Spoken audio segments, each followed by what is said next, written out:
কল্পনা করুন, আপনার সন্তান মারা গেছে, কিন্তু আপনি মেহমানের সামনে হাসিমুখে খাবার পরিবেশন করছেন। এমন ধৈর্য কি সম্ভব?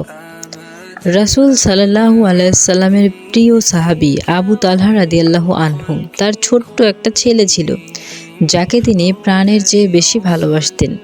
ছেলেটি বেশ কিছুদিন ধরেই অসুস্থ ছিল। একদিন আবু তালহা রাদিয়াল্লাহু আনহু ব্যবসার কাজে বাইরে গেলেন। ঠিক সেই দিনই তার কলিজার টুকরা সন্তানটি ইন্তেকাল করল। তার স্ত্রী উম্মে সুলাইম রাদিয়াল্লাহু আনহু শোকে ভেঙে না পড়ে এক অভাবনীয় ধৈর্যের পরিচয় দিলেন। তিনি মৃত সন্তানকে চাদর দিয়ে ঢেকে রাখলেন এবং বাড়ির সবাইকে বললেন, আবু তালহা না ফেরা আসা পর্যন্ত তাকে কেউ যেন খাবার না দেয়। রাতে আবু তালহা ফিরে এসে জিজ্ঞাসা করলেন, আমার ছেলেটি কেমন আছে? উম্মে সুলাইম গলায় শান্ত রেখে বললেন, আগের চেয়ে অনেক শান্ত আছে। তিনি স্বামীকে তৃপ্তিসহ খাবার খাইয়ে দিলেন এবং অত্যন্ত স্বাভাবিক আচরণ করলেন। রাত শেষ যখন ভোরের আলো ফুটল, তখন তিনি স্বামীকে এক অদ্ভুত প্রশ্ন করলেন, হে আবু তালহা, যদি কেউ আপনাকে কোনো আমানত ধার দেয় এবং পরে ফেরত চায়, তবে কি আপনি তা ফিরিয়ে দিতে ইতস্তত করবেন? আবু তালহা উত্তরে জবাব দিলেন, অবশ্যই না।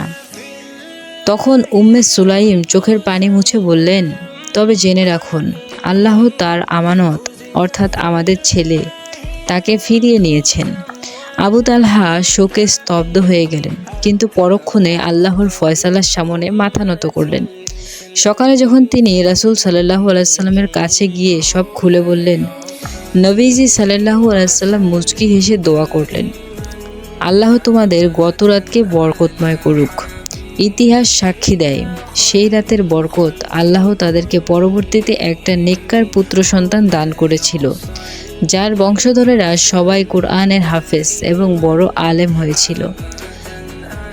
এই গল্প থেকে আমরা এটি শিখি যে বিপদ যখন আসে তখন ধৈর্য ধরাই হলো আসল মুমিনের পরিচয়।